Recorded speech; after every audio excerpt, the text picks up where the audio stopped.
Hello and welcome back to the Garian Tabletop and the Solland Uprising Mighty Empires campaign. I am here for the second battle of the third round of the campaign. This time it is Wissenland versus the Skullsmasherz. This is a 2,000 point match, however both sides have slightly more than that, as the largest empire, Wissenland, has a free 100 plus an extra 50 for a total of 2,150, whereas the Skullsmasherz paid to increase them up to 2,080. Let's take a look. First of all, Wissenland, and there are 5 characters in this army.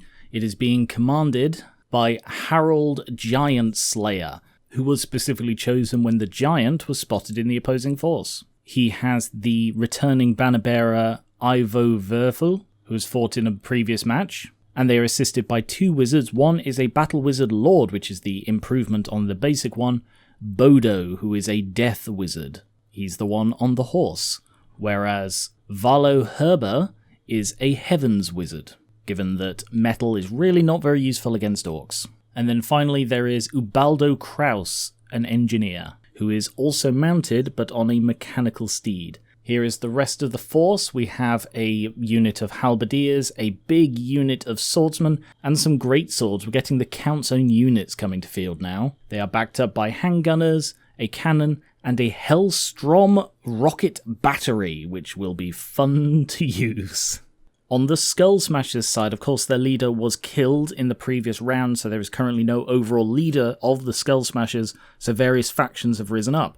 This one is the Black Orc-led faction, and that is being led itself by Cromgit Blackhand, a Black Orc big boss, and he has 2 Orc big bosses as subordinates, and then there are 2 shamans as well. So there is Akgad de Flappy, and the banner bearer Gigigig de Ig. I have fun with this. Both Cromgit and Gigigig are in the unit of Biggins, but I'll come back to that in a sec. The other 2 characters are both Orc Shamans. We have Bikrid Toman and Azhud Foulfred. I did think about making Foulfred a Savage Orc Shaman, but for now he's just a normal one. And here is the rest of the army. It is 3 big blocks with a couple of supporting units. The Biggins, like I said, have the General and the Battle Standard Bearer. There is also Ordinary Boys, not the band, I make that joke every time. And there's a big block of Black Orcs, which are probably my favourite thing in the Orcs and Goblins army. There is a giant called Frubbin, and a unit of Stone Trolls, and I will try not to make the same mistake twice. Representing the western foothills in Wissenland, we have a slightly rocky, slightly woody area with a river running through the middle. And that is going to make it difficult for big blocks to make use of the space. So let's determine who goes where. Blue is Wissenland, red is Orcs and Goblins. And it is blue. Wissenland decides their board edge, and as I always do, just for convenience, because I try and make my boards quite balanced, they also don't really want to start on the scree slope, and here is a normal hill. This side is better for them. Before we do deployment, let's work out the magic. Both Orc Shamans are using the Law of de Bigwa, which is the only one available to them. So they both have Power of Dewa as their law attribute. And let's roll their spells. So I believe they are both 2nd level wizards. Yes, so they get 2 spells each with no duplicates. So I'll do Bikrid first. His first one is Edbutt, which is good at taking out enemy wizards. That is actually a pretty good bet in this battle, so I will take that. And his second one, Fists of Gork. The shaman gains attacks, spells, and a ward save. I think I'm actually sort of okay with that, because once he's taken out the wizards, this will then allow him to get stuck into combat, so that is a pretty good one for Bikrid. I was hoping for the Foot of Gork, or Mork, whichever one it is. Sadly, I didn't get that. Foot of Gork. Well, I mean, that's unfortunate. I'm actually going to take that one away just because it doesn't feel right to have it in play and not used by Bikrid. No, actually, I'm going to say that Azhud has it and Bikrid is displeased that he is somehow unable to use it today, because it's a pretty good spell. And Azhud's second one is Fists of Gork, which is a duplicate, So I can swap that for any spell in, I was about to say, the Pantheon in the set, the lore. And I will go with Here We Go, which is an augment spell that improves chance to hit. So I think this is going to be quite a fighty army, and they are both able to contribute to that. Whereas on the Wissenland side, Valo is a 2nd level wizard, but Bodo is a 4th level, which means he gets 4 spells. I will do Valo first. Wind Blast, Magic Missile, that could be useful. I've not used that one before. And Wind Blast again, so you see you always have to shuffle the other one back in, because typically roll a dice, but I do it by shuffling because it's cooler. But I get to pick any now. I think it's got to be the Comet of Cassandora, just because that is such a cool and fun spell. And in this actually has a custom mark. Metroid is called for some reason. But yes, this is the a custom token for the Comet of Cassandora, which is pretty cool, so I get to use that. Bodo, the Fate of Bajuna, or just Juna. That is rather incredible. I will take that one, because this lore is primarily built for taking out characters. And when I planned Bodo to be in this army, I didn't know how many characters the Orcs and Goblins would have. I knew I wanted to do the giant thing, because I thought that would be cool. But I didn't pick Bodo because there were 5 characters. That was just a sad coincidence for them. Oh, Fate of Juna again, so I get to choose any. I did shuffle that, didn't I? I'm not certain I did. I will do that again, because I keep getting a lot of duplicates and I don't want people to think I'm rigging it. The Caress of Lanif. That seems a bit redundant with the Fate of Juna, so I will replace that with Spirit Leech. Ah, no, they're both single enemy models. I see Fate of Juna and Caress of Lanif are like 2 sides of the same coin. One is all about toughness and the other is all about strength. Awkwardly, that's pretty much the same for all of these. I don't have a lot of Orcs and Goblins are high toughness and strength or not, you know? I think I'll go Spirit Leech. I'll swap that one because Spirit Leech I think will be more useful against the Giant, for example. Next, Aspect of the Dread Knight. Yeah, that'll be useful in combating the Giant as well. And the last one is Doom and Darkness, -3 leadership. Not the most useful one, but I can't replace another one. So that is Bodo's range of spells.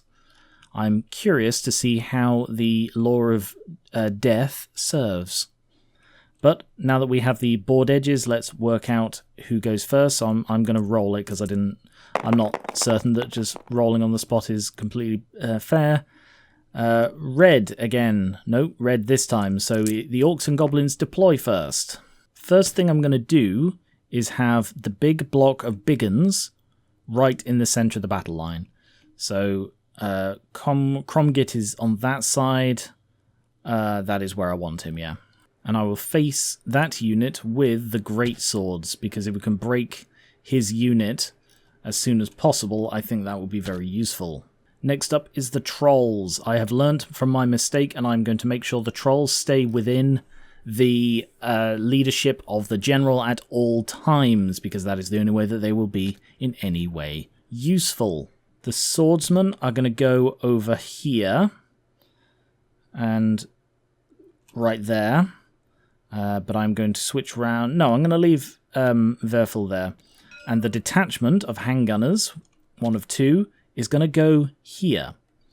So the thing that rivers do is they stop you from marching, and that you are never steadfast. So there is no downside whatsoever to putting my handgunners in the river. It's not like a fast-flowing river that's going to wash them away, but it does stop units that might attack them from claiming a rank bonus, and also gives them a good line of sight. On this side of the river, let's have the Black Orcs. They're planning to sort of go down both sides and just use this as basically an impenetrable wall that they won't be attacked through. Bearing that in mind, I think the Halberdiers are going to have to go here, and they're going to have a bit of a hard time with these mysterious woods that they might have to deal with. but otherwise they're planning to hit the side of the Black Orcs when they engage the anvil of the swordsman. Although maybe, to be honest, that's probably better the other way round, with the halberdiers as the anvil, because they're whelp, and they're handgunners. Oh, I have not placed them very well. They've got to be within 4 as well, so I'm going to put them there, and I'm going to hope that the handgunners can move into the woods and stay there, and hopefully the woods aren't going to kill them. The Orc boys over here, they're going to go on the far side of these woods. Yeah, they're going to go on the far side of the woods and then use that to cause a bit of havoc, I imagine. The rocket battery, that is going to go over here. That has a range of 48, so that is going to cover most of the board when things start moving in. And I believe they're all deployed at the same time, so the great cannon is going to go up on the hill and make use of the height advantage. Frubbin is planning to go smashing straight through the woods, using it as cover so that he can get a bit closer without being shot or magicked. And then the remaining characters are again deployed as one. So Bodo, he's got to be where the characters are, because that's who he's going to be going for, so he will go here. I don't know why he's flying. Bodo? Okay, there we are. Whereas Valo, he is going to sit between these two and use them as cover while raining meteors down on the Black Orcs. And then finally, Ubaldo, he is going to stand over here. Is he within 3 inches of it?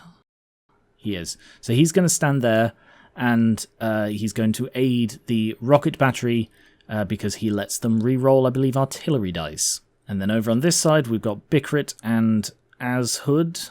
Ashud needs to be central, so he's actually going to stand in the river, because there's, again, no downside to it, and that way he can affect as many big units as possible and really make these two very difficult to handle. Whereas Bikrid, he might actually also go in the river. Yeah, so I can't really... Yeah, I'm deploying... They deploy as one, so I can move him. So yeah, they're going to go side by side in the river like that. And this may be the first time that Falfred has washed. And with deployment done, Wissenland gets a +1 to their roll, so that's +1 to the blue dice to determine the first turn. And it would be a draw, except blue gets +1. Wissenland goes first. Or Wissenland chooses, and they will go first because they have artillery. Wissenland turn 1. I am going to really try and play as tactically as possible, so there isn't much use to this massive force surging forward like how I normally play it. Let me just turn off the lines. I normally sort of surge forward with everything, but I don't really need to do that because I do have superior firepower and artillery that can already rain down on them. So I believe the cannon, it's a range of 60, so that's even longer range. So yeah, it would be silly for me to run everybody forward into easy melee range when they have no range whatsoever. They only have these two to deal with. So, I will move the halberdiers up because they need to be in a position to flank charge, and at the moment the woods are in the way of that. So I will move the halberdiers up for just to... Alright, I'm going to have to move them both up because I don't want the halberdiers to be in the woods. I may have messed up putting them in the woods. Right, I'm going to move them up to 3 and stop there. But now I have to roll for mysterious woods because I didn't decide what they were at the beginning, and I roll a 1d6 to determine they are Blood Forest. What that means is that if a spell is cast at or by a unit even partially within the Blood Forest, they take d6 strength 4 hits, and then the forest moves. Next, the handgunners are going to move 4 inches forward. They can't march without risking their lives, so they're just going to have to stop there. Now that they are within the formation, they can shoot out of it. They don't need to be at the edge. Rules as written, so they can shoot from there next turn.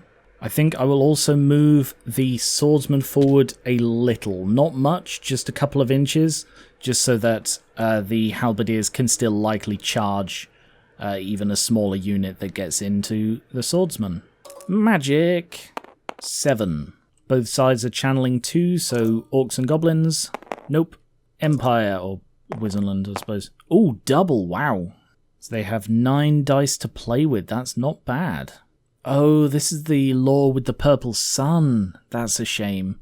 If I'd actually used that second Fate of Juna as a Fate of Juna, then I could have got probably the best spell in the game, but this is fine. Bodo's direct attack spells are too short range, they're only 12 inches, so I need, let's see, they've only got 4 to deflect. I might use a full power Comet of Cassandora on a 12. Let's go for that then. 6 dice on Comet of Cassandora. That is a horrendously low roll. A total of 16 including his level. That might actually be dispellable with 4. 14, no. They failed to dispel. Used all of their dispel dice, and the Comet of Cassandora gets placed on the map. And I'm going to place it right there.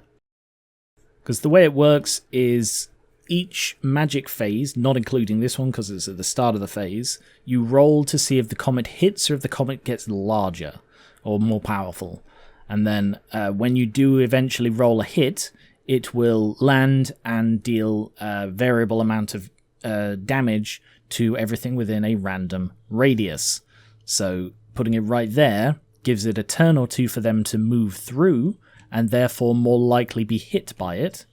And the longer it waits, the more powerful it becomes. So hopefully it'll hit next turn, but I guess we'll see. It's the fun of the Comet of Cassandora.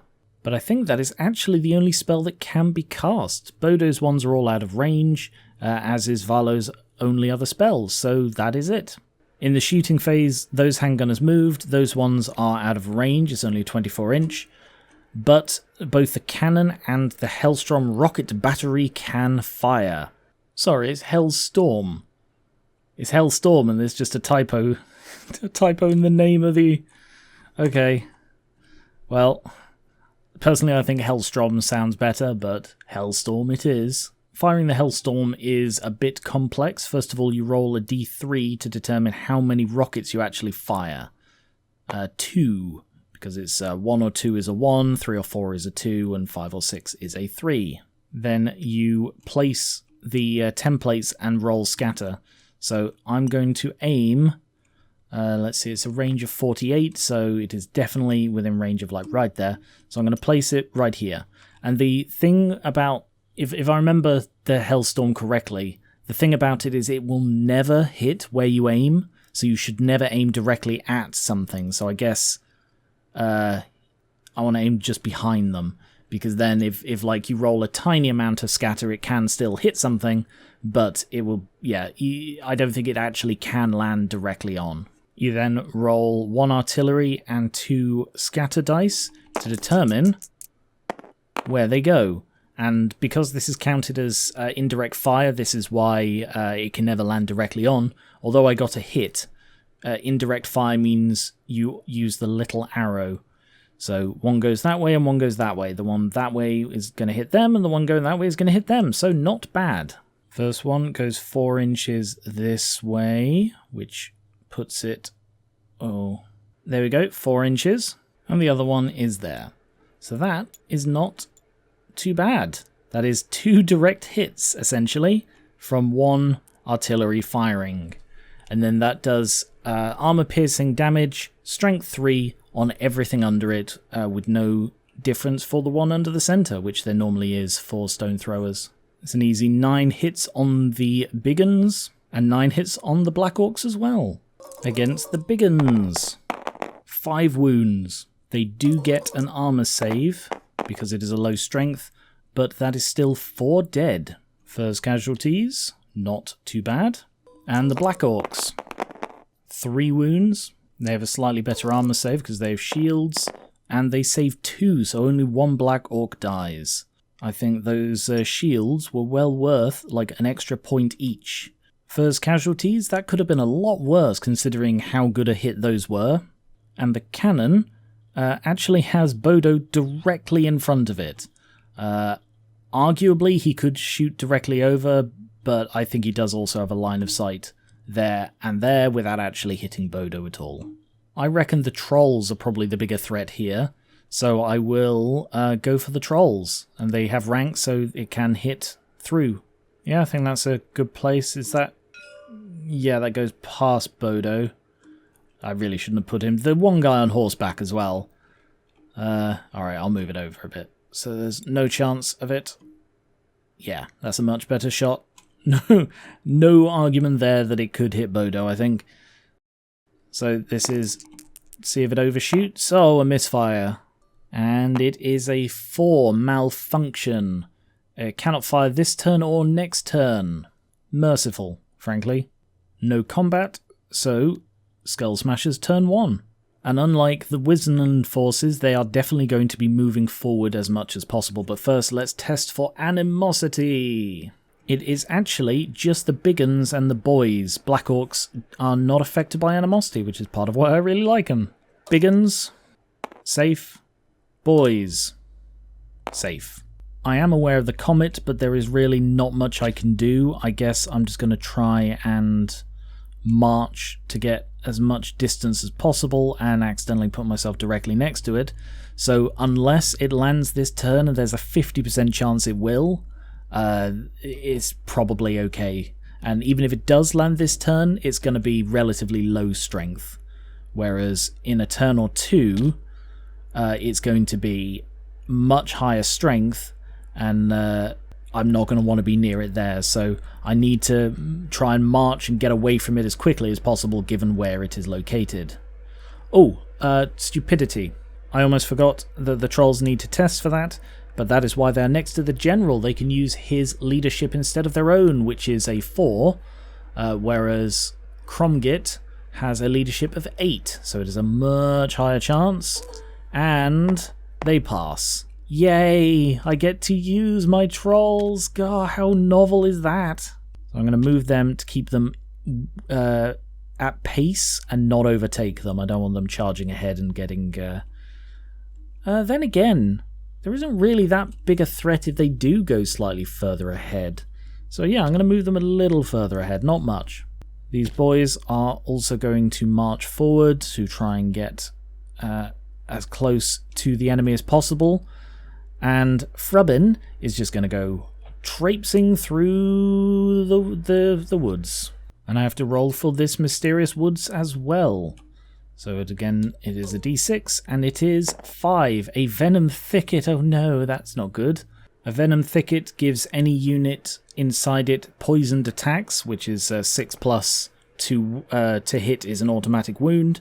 However, it is also dangerous terrain, so Frubbin is going to have to test for dangerous terrain.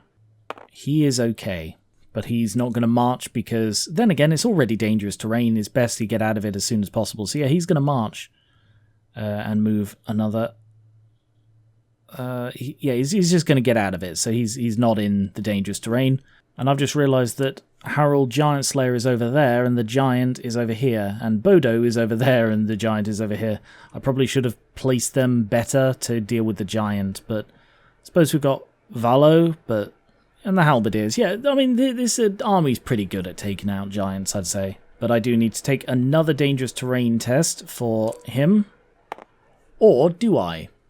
I mean, I've passed anyway, but I'm curious now. I think I do, because it says when a model marches or flees or whatever. So it would have caused one normally, and then it causes a second one when he marches. So yes, it would have been 2 tests. Whether or not the other orcs are aware of the comet is questionable, but Bikrid is, and Bikrid is going to move out the way, so he's going to move 4 inches that way, as his spells do not require him to have line of sight. To be honest, same with Foulfred. He's going to move a couple of inches down here, and then across there. Oh, yeah, and then across there.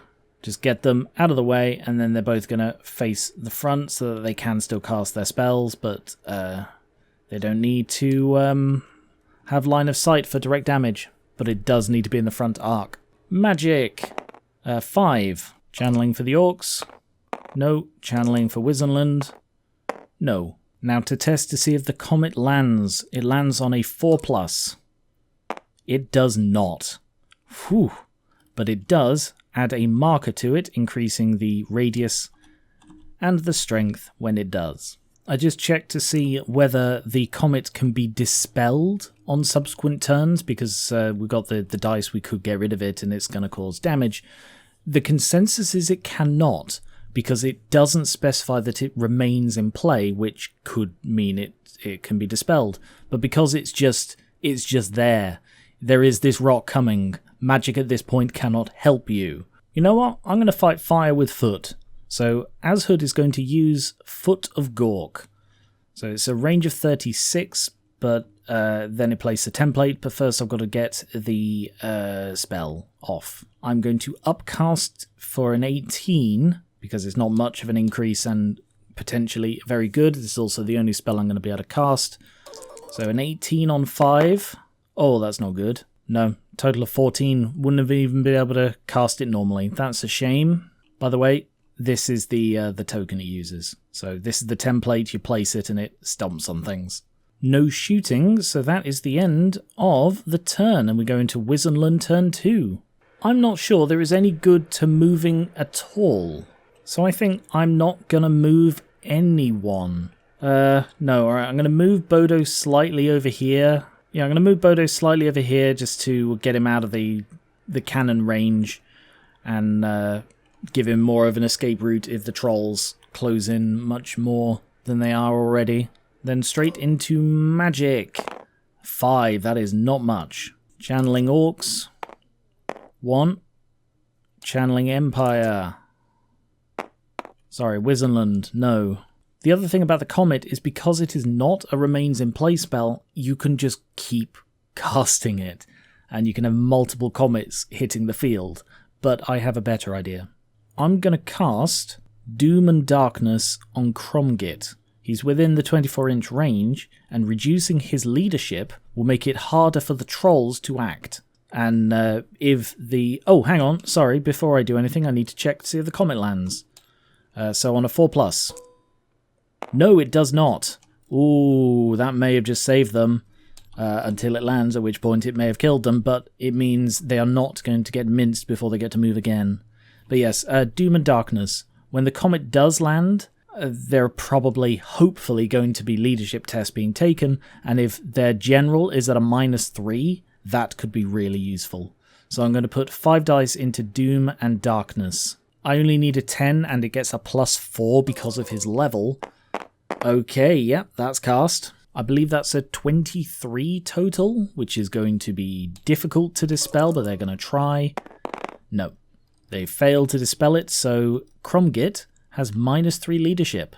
I mean, it says the target, so it doesn't specify a single model like some of the other spells do. So I'm inclined to say that is the entire unit. Not that it really matters because the general is in the unit, but yeah, just thought I'd mention. And that one is a remains in play, which means it stays until it is dispelled on a subsequent magic phase, and it can't be cast on anyone else. So he can't cast Doom and Darkness on the trolls, for example. Shooting. The handgunners could shoot Frubbin because all of them have him within the front arc, but I think I'm going to go for the boys instead. Like, I've got other things that can deal with Frubbin. They are within range. It is long range, but because they are within the woods, they don't count it as cover, so they'll just have the penalty for the long range. 4 hits, that's actually not bad. 1 wound though, that's not great, but because of the high strength and armor piercing, they don't get a save, 1 dead. These handgunners can shoot at either unit, but if they shoot at the Black Orcs, only 4 of them can actually shoot because the 5th one is blocked. So I think I better shoot at the big uns. And again, they are at long range, but that's the only penalty. 5 hits, pretty good. 4 wounds, that is really good. And again, no saves, so 4 big uns dead. Nice one. Hellstorm, I'm probably going to go for the same thing where I aim between the 2 units. Right there. D3. 3 rockets are fired, pretty good. And where do they land? They barely scatter. That one is probably going to miss, but those 2 are probably going to go straight onto units. I'm going to have to do these one at a time because it's such a low scatter, they're just going to be stacked higher and higher. So that looks like 1, 2, 3, 4, 5 big uns hit. 2 wounds, not bad. 1 save, 1 dead. Pretty good, that looks like 6 because it's right on the line between 2 of them. Only 1 wound though. Not saved.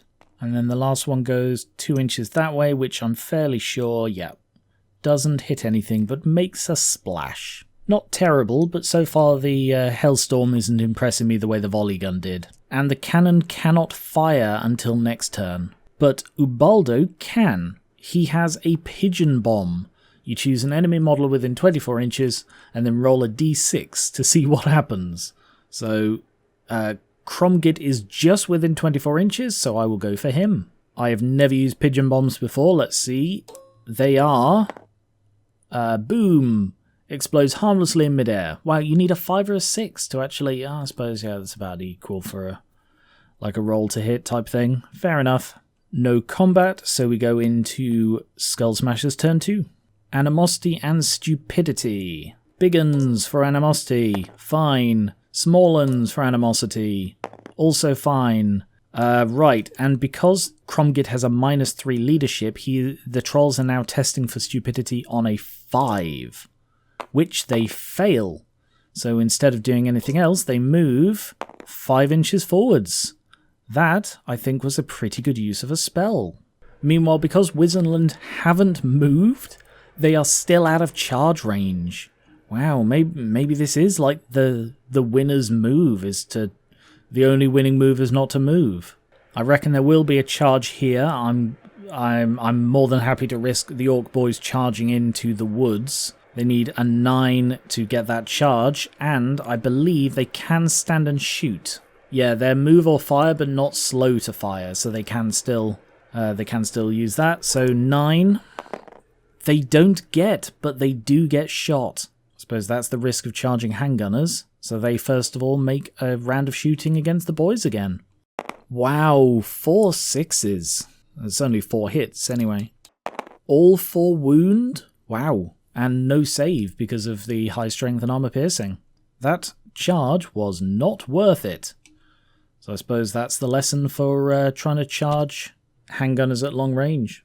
The Black Orcs would need an 11, but I mean the downside is that it means they can't guarantee they'll be able to charge next turn, but I still think it's worth it. Considering they'd only likely move 4 inches anyway because of the enemy's proximity. Wow. I'd need to roll less than a 4 to make it not worth it. Well, yeah, these Orcs are really not particularly enthused. I probably should have focused more on getting out of the Comet range, because they are still very, very much in range of the Comet. Yeah, I forgot about the Comet. That was a mistake. Frubbin is going to try and charge the Halberdiers, though, and he only needs a 6. Sorry, he only needs a 5 because he's much faster. And he gets it. He has terror, which means they are going to have to immediately test to see if they run away. So they're testing on a 7, but they are within the standard bearer's range, so they do get to re-roll. If they fail, which they do, so re-roll. And they just pass this time, so they do not flee from Frubbin as he goes charging there, and he can actually hit them. Oh, no, apparently he's set to snap. He can hit them without touching the woods. Like so. Kromgit's unit are not going to try and charge, but they are going to move 4 inches. And then, are they within 8 inches of an enemy? Oh, they're not. So they totally could have marched. The Black Orcs could have marched. I mean, they're a little bit closer, but still. Yeah, the Black Orcs are probably going to get shattered by a comet this turn. Bicrid is also going to march. No, he's going to go this way. He wants to be away from the comet. Azhood is also going to move up to there with a march. And they're both going to turn to face forward. Overall, not the best charge forward. That was quite disorganized, guys. Magic, 7. I thought that was going to be an awful one to start with. Channeling for the Orcs. No. Channeling for Wissenland. No. And now let's see if the Comet lands this turn. It does not. Oh, which means it is almost certainly going to land next turn just by probability. And it is going to hurt. I want to dispel this because I need a 10. It's probably going to take 3 dice to guarantee it. And then that's just going to leave 4 dice against their 6 to try and dispel. So if I dispel this, it's unlikely I'm going to get any other spells through this turn. So I think I'm just going to tank it and try and do some damage because they've been struggling. They've really not been doing well, the Orcs. So I think we need to try and take out Bodo. So to start off with, Bikrid is going to use Edbutt to try and Edbutt Bodo. So he needs 12 on 3 dice, or 10 because he's a 2nd level wizard. And he gets it. Just. Sorry, because he was upcasting, that's why he needed 12. And that could easily kill him because of the lore attribute.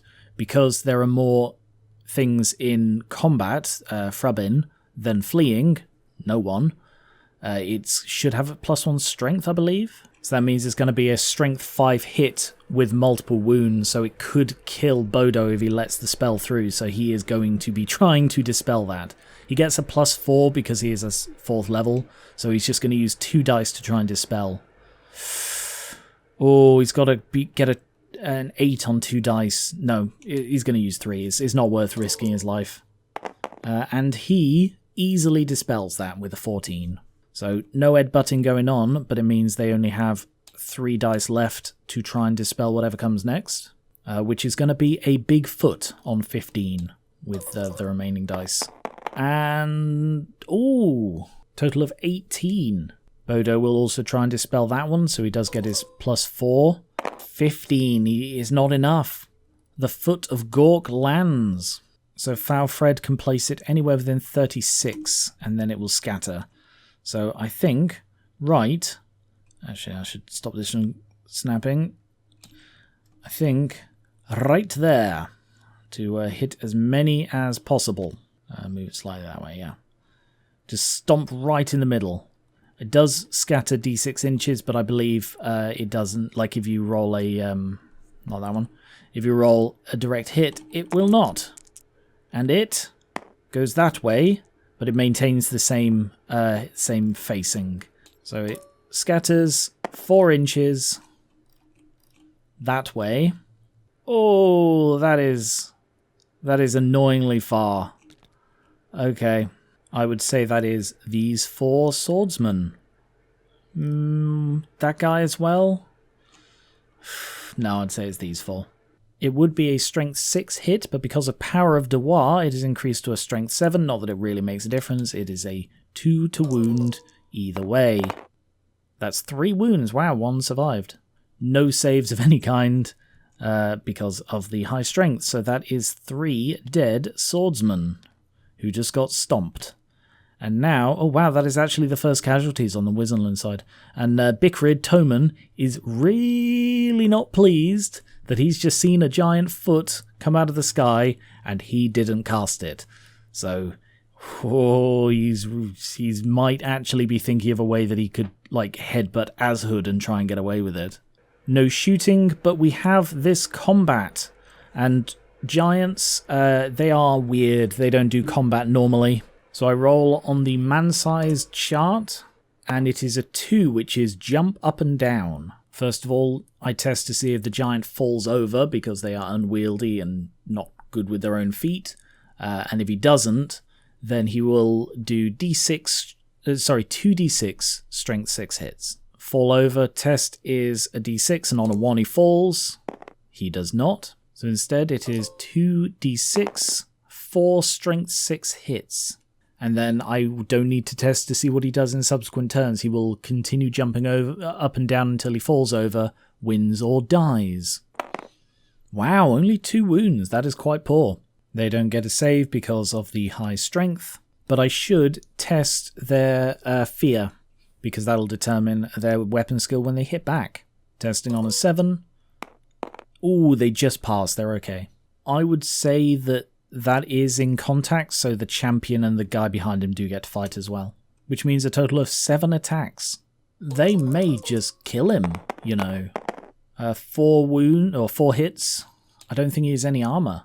No, he doesn't, so that's just 4 wounds. Wow. He only has 6 wounds total, so he's almost dead just already. Wow, that's not good for him.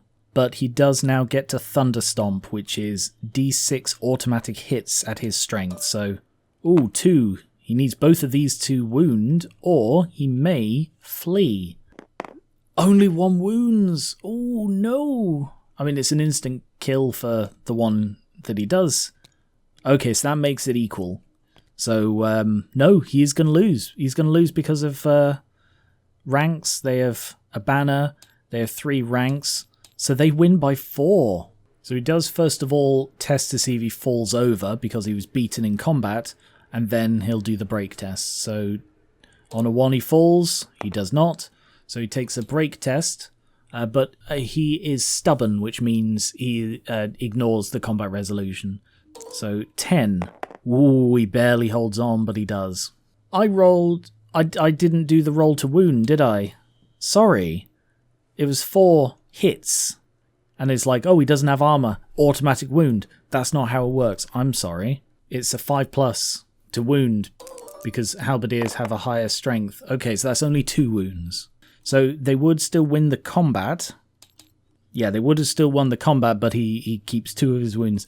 I apologize about that. I will try not to do that again. That could have been really bad. And with that, we go into Wissenland Turn 3.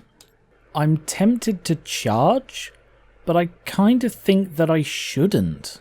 My thinking here is, yeah, I could charge, pin them in place so that they more likely get hit by the comet, but at the same time, if I don't charge, I'll get a round of shooting, and then when they do charge, the handgunners will be able to stand and shoot because, oh no, that's their regimental unit. Sorry, I thought the greatswords were their regimental unit, in which case they could have shot again.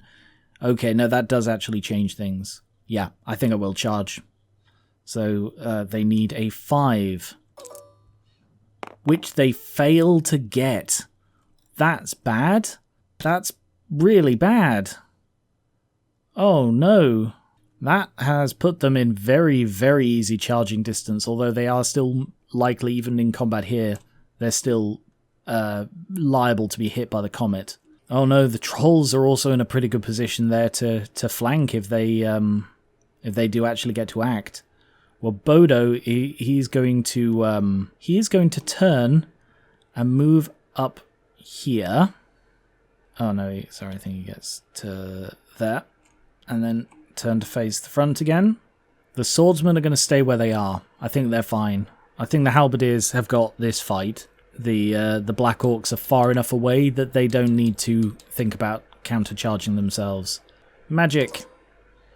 Ooh, 10. That's a powerful one. Channeling for the Orcs. 1. Channeling for Wissenland. 1. Pretty powerful magic phase.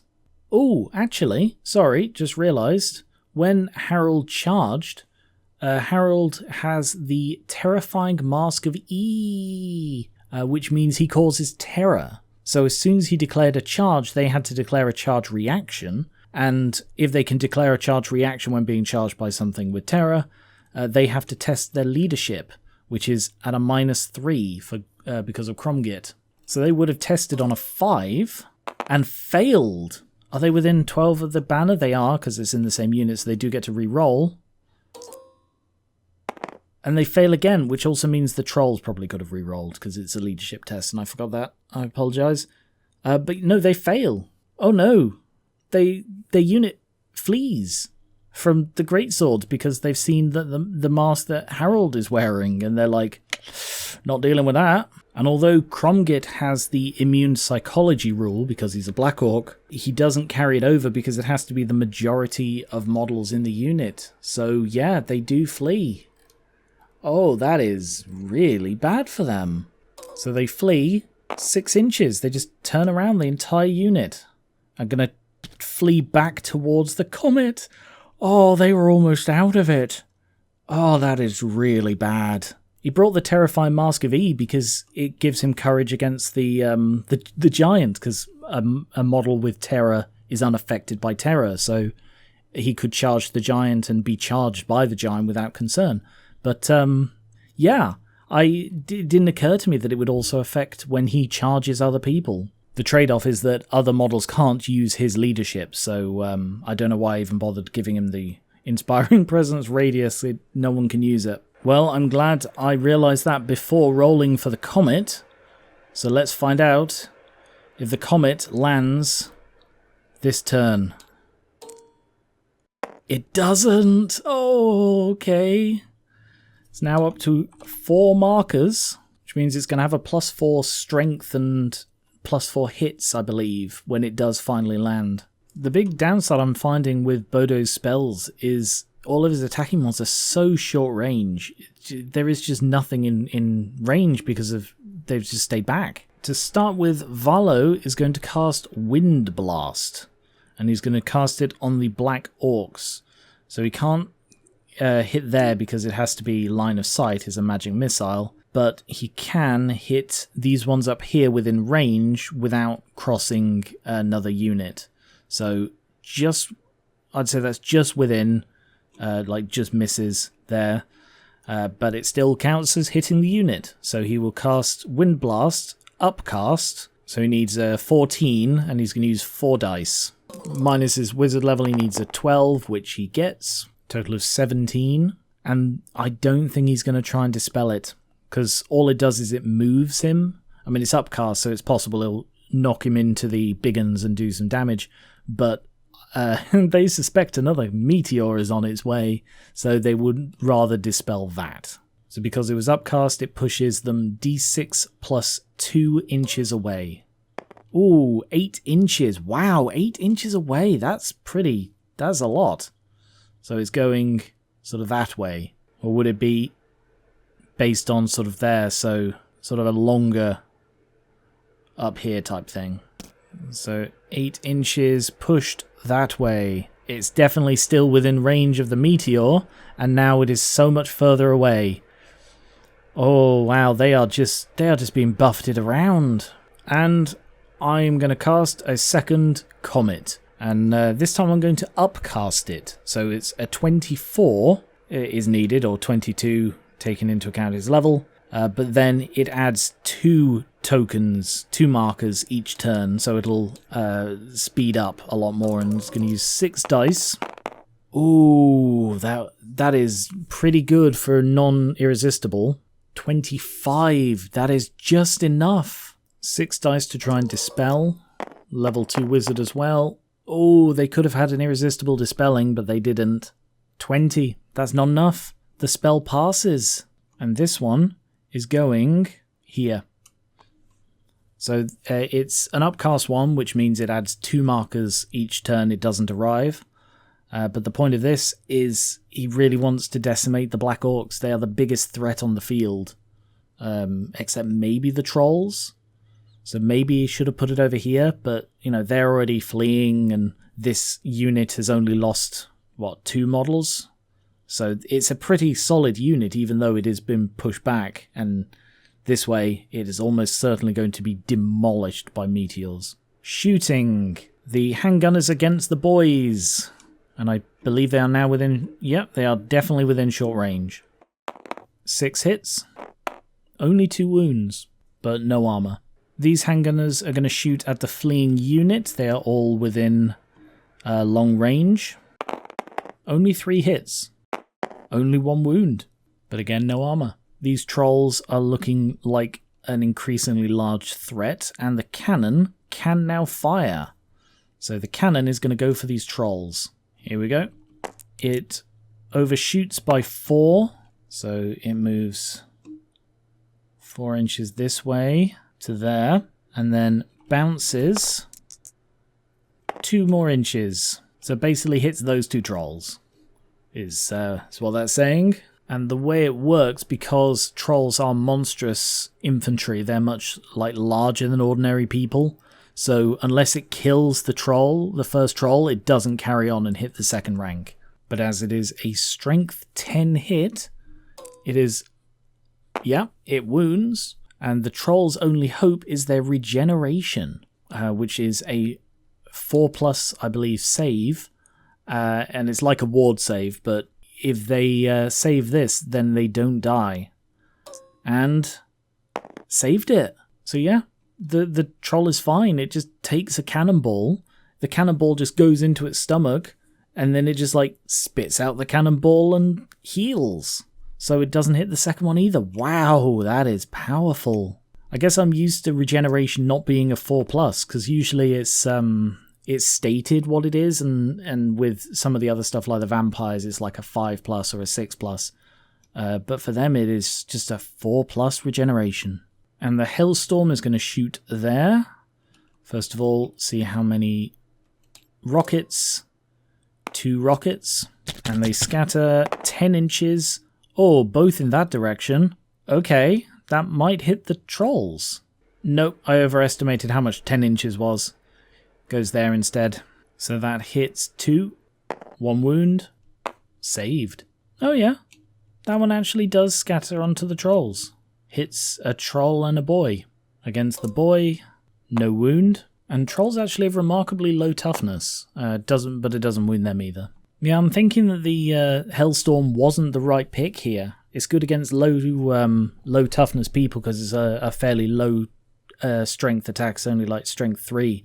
So I guess against goblins it would have been really, really good, but against orcs, much less so. But, they didn't know what they were going to bring. And I will try another pigeon bomb. So D6 to see what happens. 2. Harmlessly in midair. Into the combat phase, the only combat is still the giant over here. So first of all, they have to test their courage on a 7 with a reroll, which they fail, and then the reroll, they succeed. So they are fine. And again, the giant goes first because what I decided last time, I believe, was when the initiative is the same, you do the giant one first. Oh, I don't need to roll to see what he does because he continues to jump up and down because that's what he did last time. So first of all, test see if he falls over though. On a 1.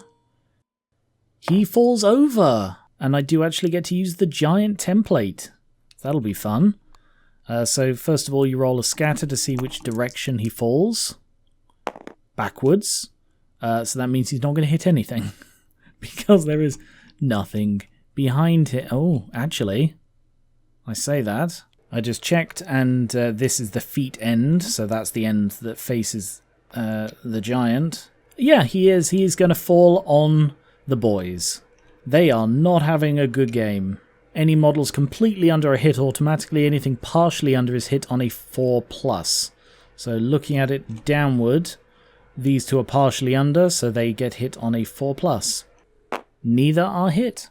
When a giant falls over, they immediately take 1 wound, which is counted for combat resolution, and doesn't get to attack. But they do still have to roll to hit against him. So I don't think the template stays there. I've not had this happen before. He is still in the combat, so I guess I just flip him over to show that he's lying down, and then I remove the template, and they get their 7 attacks again. 5 hits. 2 wounds. That might be him dead because of the wound he took when he fell. So I need to flip him back over to have a look. Frubbin, stand up. Oh no. So he's down to 1 wound. Banner, 3 ranks. They win by 7. I mean, he's still stubborn, so that doesn't matter. But he does have to test his leadership on a 10. Yeah, he's still in the fight, miraculously, this giant lying on the ground. As we go into Skullsmasherz Turn 3. Animosity and Stupidity. First of all, Animosity. Fleeing units don't test, so this one does not need to. But the ordinary boys do, and they pass. Stupidity, because Cromgit is fleeing, the trolls cannot use his leadership. Not that it really helps. So they're testing on a 4, which they fail. meaning they stumble 6 inches forwards. Just really, really useful. I'm going to attempt that charge again, and they are actually within minimum range, but they are still beyond their movement range, so the handgunners do get to fire. 5 hits, 3 wounds, no armor. That is the back rank dead, but not enough to deter the charge, which does carry on. They will need to take dangerous terrain test. How many of them? Let's see if they're moving into there. I don't know why they're so high up. That's better. I would say that is all apart from the back rank. So that is 15, including the champion. Champion first. Passes. Everybody else, 1 fail. Elsewhere, these comets are going to land at some point. And the Black Orcs are in a terrible position.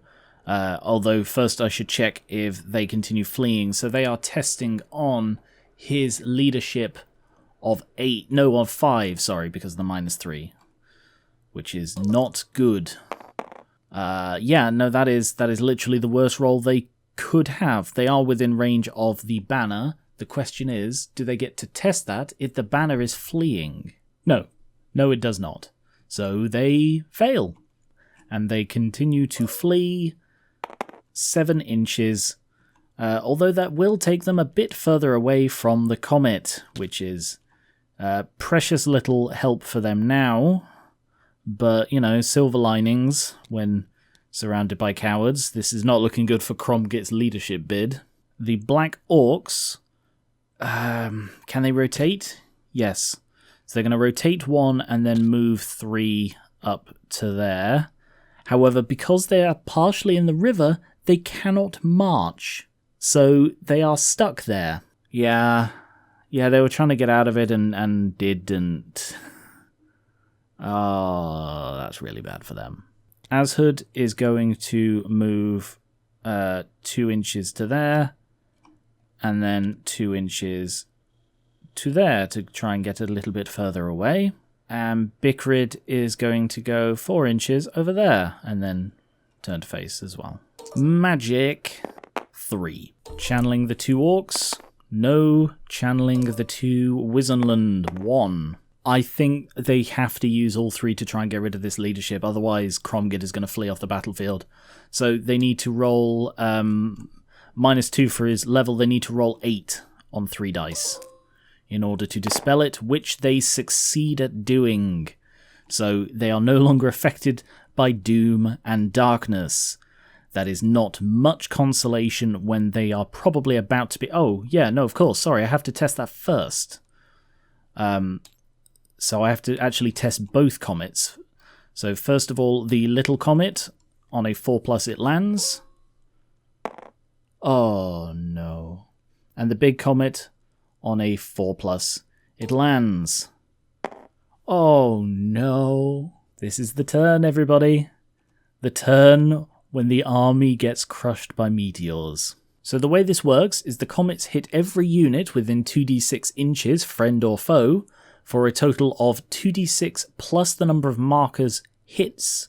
So that's going to be 2d6 plus 4, and that one's just 2d6 because that didn't actually accumulate any markers, at a strength of 4 plus the markers. So this is going to be 2d6 plus 4, strength 8 hits. So first of all, I will work out this one. 2d6 inches. It hits everything within 10 inches. This is a big hit. Ooh, Bikrid is spared. Ashud is spared. It's just these 2. And they are going to be hit for 2d6 plus 4. Oh, 14 hits each at strength 8. Oh, conveniently, I'm already still on the 14 and the 2+, because that's what's going to happen. It's going to go through all armor because of the high strength. So, yeah, this is against the big uns, Cromgit's unit. 10 wounds, no saves whatsoever. If they weren't fleeing, they would probably be fleeing now. And the Black Orcs, who have been relatively unblooded, So I assume it's just you roll once, so I assume they are also hit for 14, which will also just wound them on a 2+, because no matter how tough the orcs are, it's a comet, so that is 12 wounds. That is pretty devastating for a spell cast on the first turn that admittedly still took 2 turns to land. Wow, that's not actually that long. But that is not even... Oh, actually, that might be. That is over the 25% required to trigger a panic test. However, the Black Orcs are immune to psychology. They automatically pass panic tests. So they are actually fine.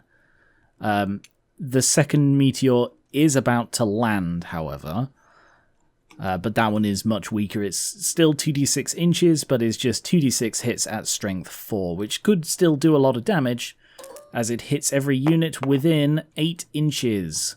So that is Azhood, the Black Orcs, and that is it. 2d6 hits, which is 3. Okay, so it could still kill Azhood, but is not going to do a great deal to the Black Orcs. To the Black Orcs, it does 1 wound, which is not saved, so that's another casualty. And no wounds at all to Azhood. He's fine. Alright, that second comet was a bit underwhelming. Because it was upcast, it gets more powerful quickly. Or it gets powerful more quickly, rather. But because it went off almost immediately, it didn't actually accumulate any markers. Then the dispelling happens, which we've already done. So, on to shooting. There is no shooting, but there is combat. So we have the Fallen Over Giant, Frubbin versus the Halberdiers, and the Orc Boys versus the Handgunners. Oh, my mistake. The Giant automatically gets up in the next movement phase. So Frubbin is back on his feet. He's Frubbin his sore feet. He's going to die very soon. He may attack in the turn he stands up, so roll for what he does. He picks up and... This is a one with a sub-chart.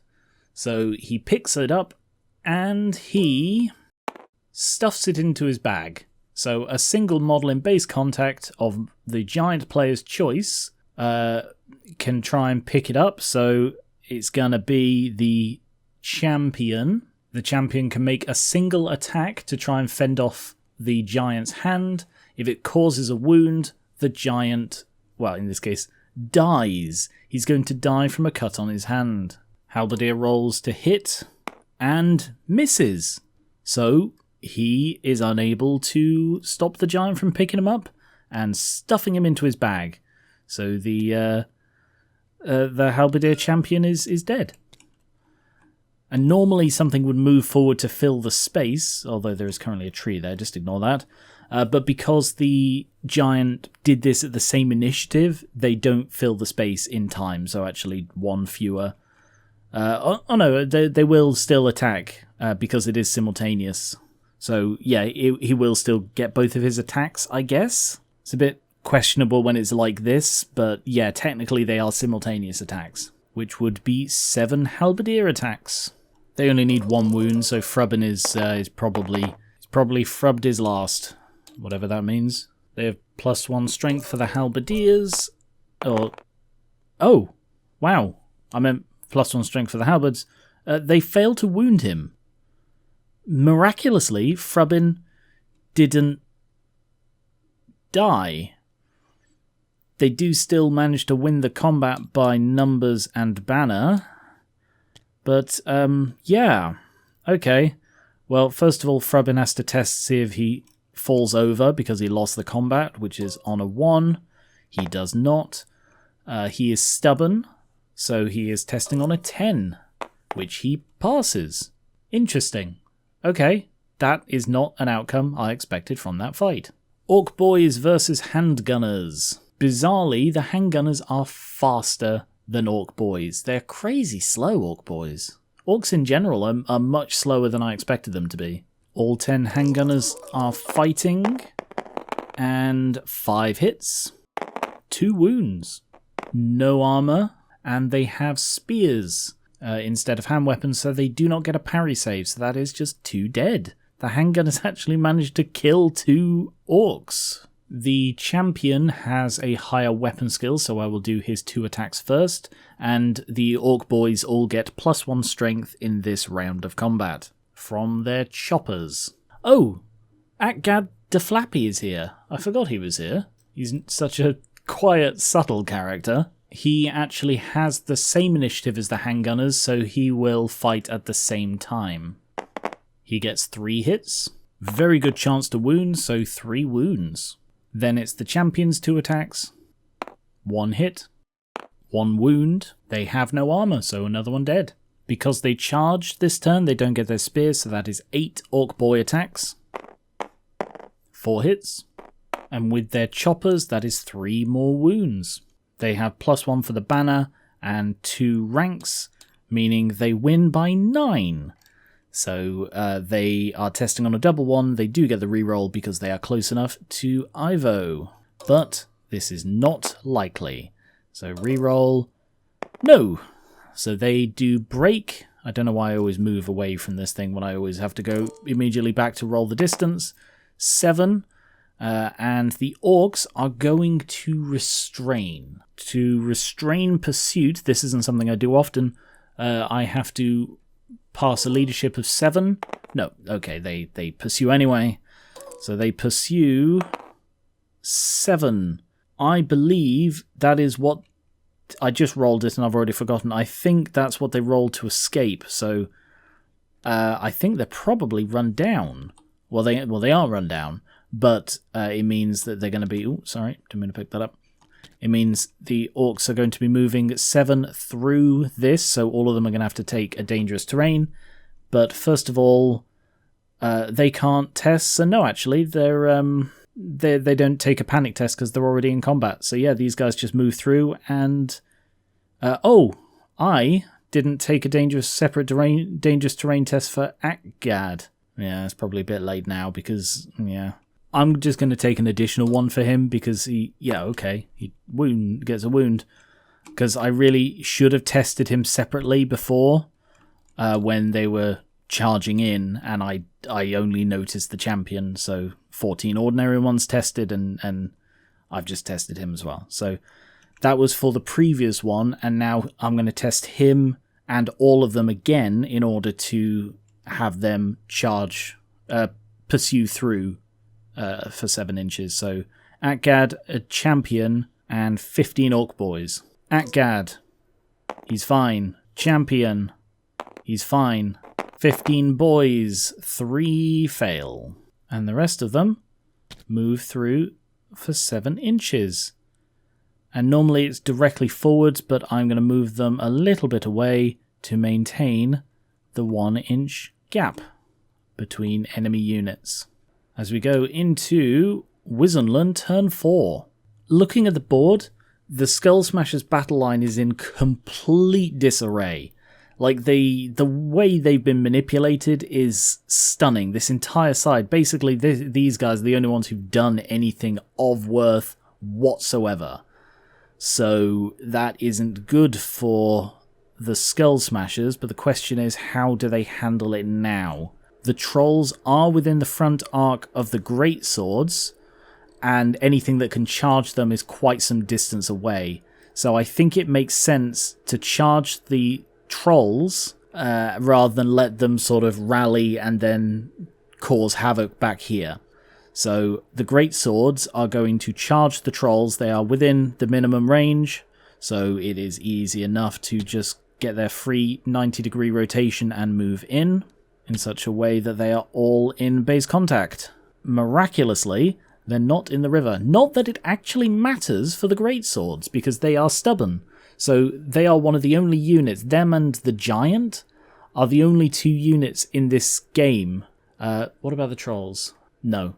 So the greatswords and the giant are the only ones who are not affected by the river when it comes to combat. I kind of think that's the only movement. Like, the swordsmen don't like knowing that a unit to the far left of them has been wiped out and there are now Orc boys essentially behind their line. But at the same time, they do have this big unit to deal with, and they can't do anything about the Orcs. So they are just going to hold their position Handgunners can shoot, they're in combat. Everything else is in position to shoot and stuff. You know what I forgot to do in this fight? I forgot to test them for fear. Bit late now, but I will try not to forget that again. Magic. 7. Channeling Orcs. 1. Channeling Wissenland. None. To start off with, Bodo is going to cast Aspect of the Dread Knight on the Greatswords. This has a very, very low casting requirement, but I believe a roll of 1 or 2 is still a failure. Yeah, roll of 1 or 2 is always a failure. So I'm going to try and cast it on a single dice, because he gets a +4, but as long as it's a 3 or higher... Oh no, it fails. Wow. Oh wow. Okay, no, that's bad then. Okay, damn. Didn't expect that. Bodo fails the spell. What I was trying to do, you see, is give them fear, so that because the trolls cause fear, and only Harold in the unit is immune to them. Why is that greatsword? Why is that greatsword so different? What's what? What have I done here? What's going on here? Why do they look so different at the back? Oh, I just accidentally changed. I must have been hovering over them and pressed the numbers to switch. Weird. Wonder when I did that. But yeah, the trolls cause fear, and if they'd also cause fear, they'd be immune to it, but it's something they're going to have to deal with. So funny thing, because Bodo got a 1 to cast a spell, he can't cast spells for the rest of the turn. So this level 4 wizard, one of the most powerful wizards in the Empire, just completely fluffed a basic spell and is now benched for the turn. But that's okay, I was planning on having Valo cast maybe another Wind Blast. A Comet would make sense, but a Wind Blast could knock the Black Orcs. Can he see them? He might not be able to see them anymore. Oh yeah. He can draw a line of sight from his base. It's just a question of, even in the centre. I think this is a matter of where do you draw line of sight from, you know? Because if I draw it from, the front centre of his base, then he can easily see it without going over the unit next to him. If I do it from the centre of the model, he can't.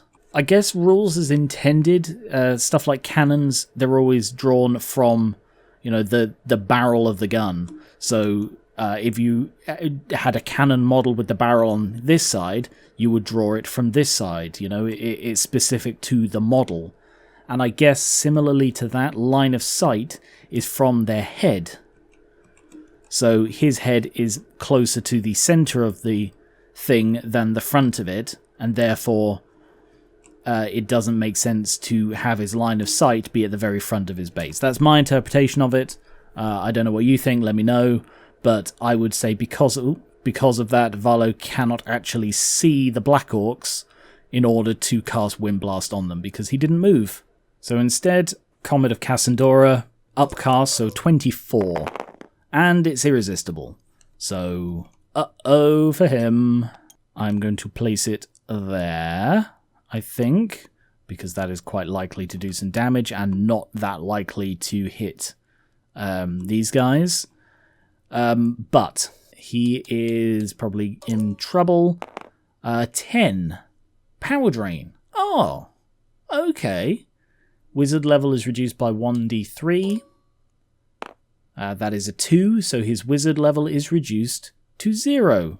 And he immediately loses both of his spells. So Valo is effectively out of the game, and he ended it with an upcast Comet. But as with the other one, because I had this back with, Laureus the Feeble, back in the very first battle of the campaign, assuming he survives, he will regenerate his magic level over the next couple of campaign turns. I've just had a thought, and I'm curious what your opinion of it is. Should returning characters have the same spells? Or at least have the option to have this... Oh no, it's probably getting overpowered at that point. I'm probably not going to do it. I'm just really curious. I like the idea of Valo returning with his Comet later on, but of course, it's randomly generated. But then you get stuff like, what about Bodo? I haven't used 2 of his spells at all, so I would probably want to re-roll his, and I wouldn't want him to forever be stuck with these spells that I don't think are proving to be particularly useful here. Probably never mind, but I'm just curious, like, if that was a thing, what would you think of it? Just let me know in the comments. Shooting. These handgunners are going to shoot at the Black Orcs, which means not all of them are going to be able to shoot. Actually, only the front rank can shoot because the rest are out of range. So only 4 handgunners are actually going to shoot. Can he see? Oh no, he can actually see past. So yeah, the entire front rank, 5 of them. They are at long range, which means 1 hit, no wound. Can the cannon see?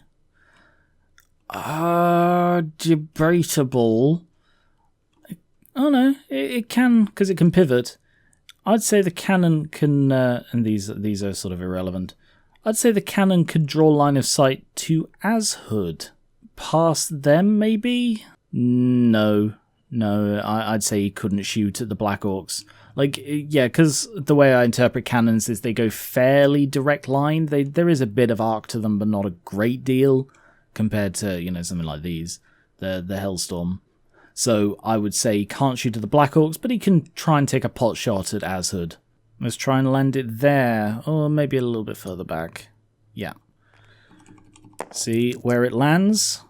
6 further forward. I'm very glad I moved it slightly further back, because I think it was actually under that.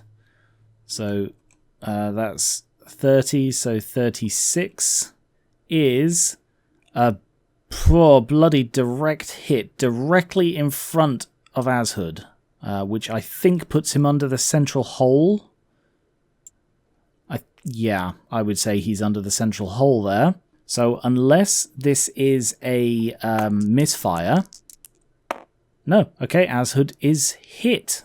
Because if it was a misfire, the cannonball would just thud into the ground and not bounce at all. And I don't know if that would hit him then. But yeah, the fact that it bounces 4 inches further means it is definitely going through him. So Azhud gets hit by a cannonball. This is going to hurt. Unless this is a 1. Nope, that is a wound. And it does multiple wounds, D6. He has no sorts of protection whatsoever, so this does a total of 1 wound. Oh, literally any number but 1 and it would have killed him outright. Instead, he is just wounded by the cannonball that hits him in the stomach. The rocket battery is going to continue firing over here at the fleeing and traumatized orcs. So first of all it does 3, and the results 2 direct, well they're not direct hits because it's always counted as indirect fire, but this could be really bad for the big uns. That one I'm fairly sure is just a miss. 6 inches that way takes it. Yep, that one's a miss, so that goes nowhere. Using the little arrow because of the indirect fire means it goes 6 inches this way. I'm having an inordinately difficult time measuring the difference here, so I'm going to say that's where it hits, because that's about right, and it says 8 inches, but it's higher. I can't get them level. I bloody tried. Right.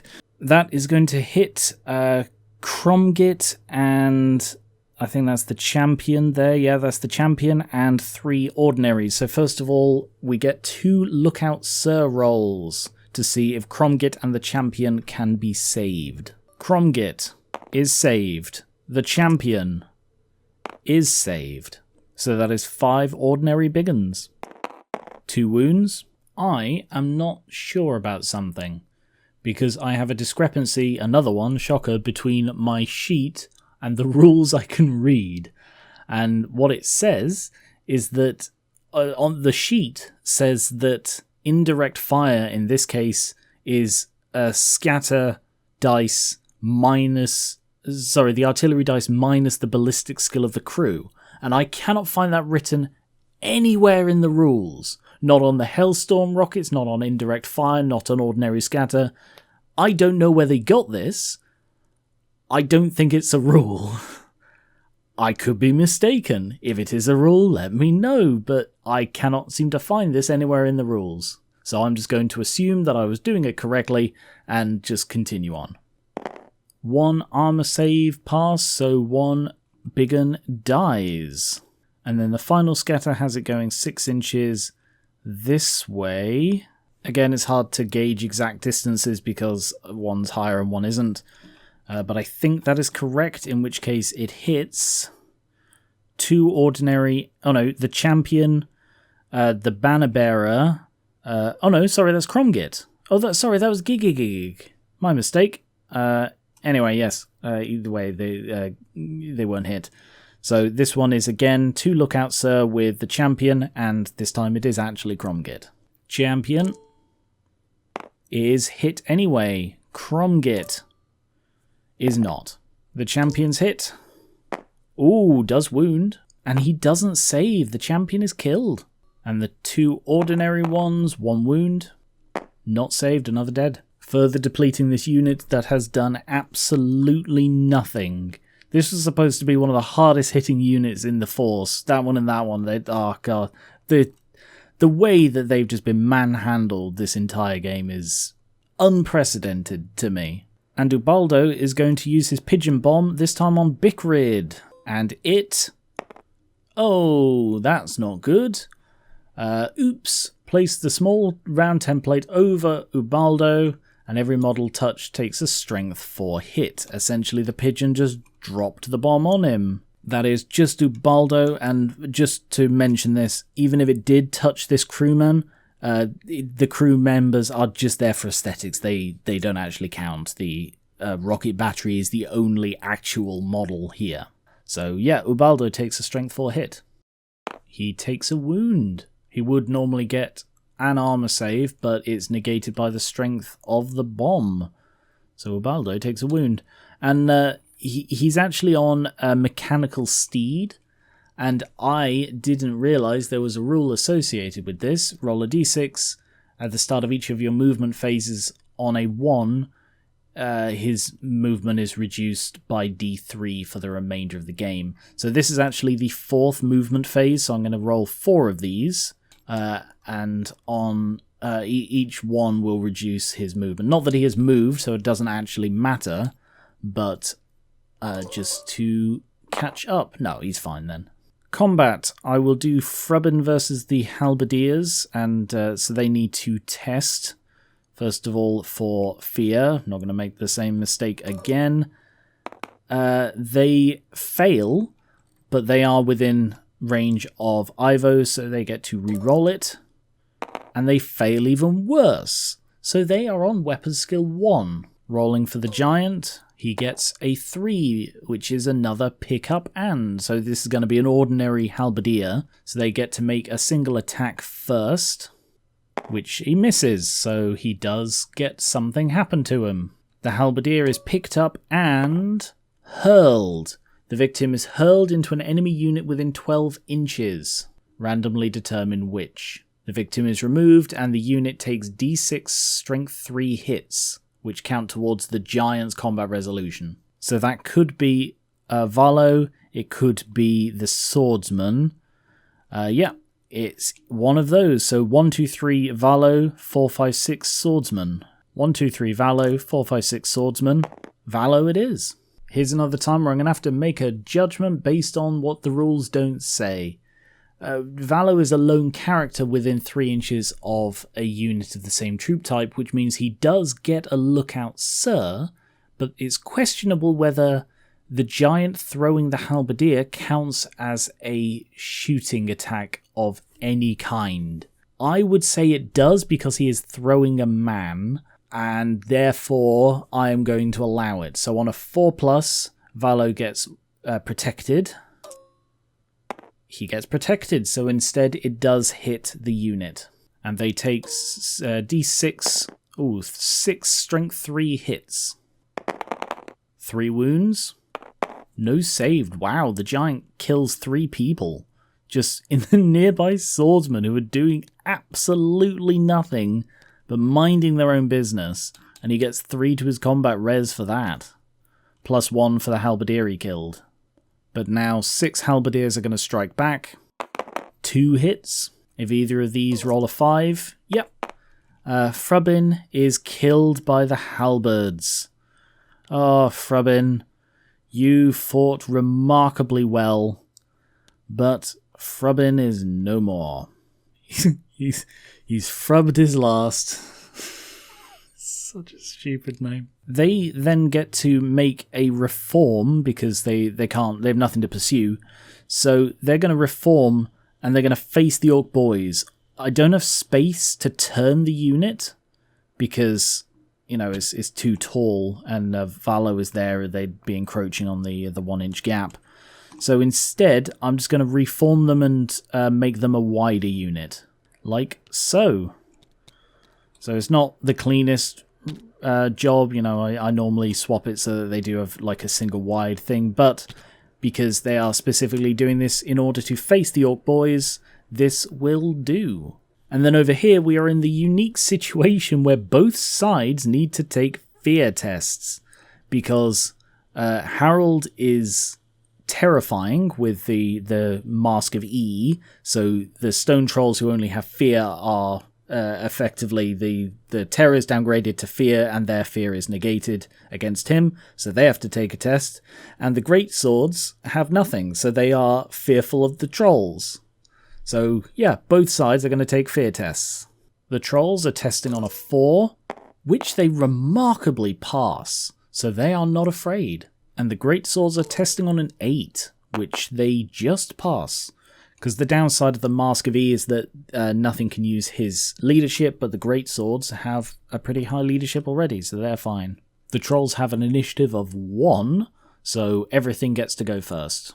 Oh, I forgot that Harold actually has a pistol on him as well.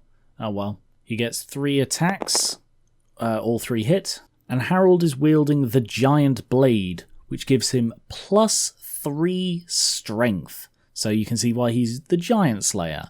But against trolls, it is pretty good as well. That is 3 wounds. However, they do get a regeneration save, which is a 4+.